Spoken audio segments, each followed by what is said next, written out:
nga si Maddie. Ikaw talaga yung mahal ko. Hayaan mo paggising mo.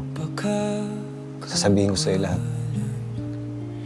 Pag-ibig na walang kapantay sa gitna ng kalawakan, ikaw ang Sir! Sir! Gising na po! Nurse! Asan yung pasyente?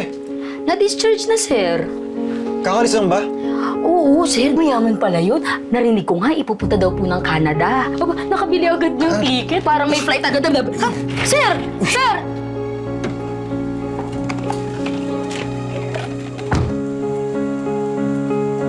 Alexa! Alexa! Alexa! Tigil! Alexa! Alexa! Huwag kang aalis!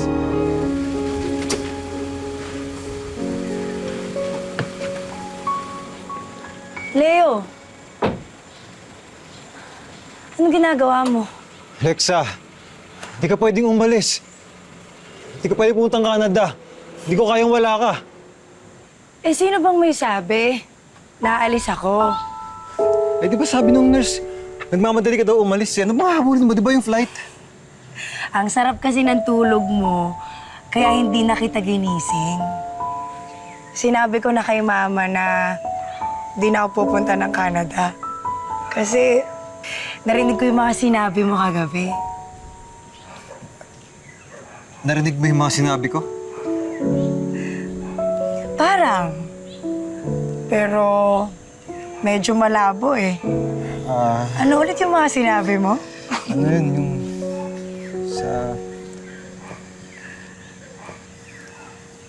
Di naman minimin yung mga sinabi niya kagabi. Sabi ko, mahal na yata kita. Yata lang? Saan? Hindi, mali. Tama ka. tanong pagdaanan, Mahal nga talaga kita. di kita Tayo yung para sa isa't isa. Hindi kami ni Maddie. pag-ibig Talaga? walang kapantay sa gitna ng kalawakan. Mahal din kita, Leo. Ikaw ang Mahal na mahal.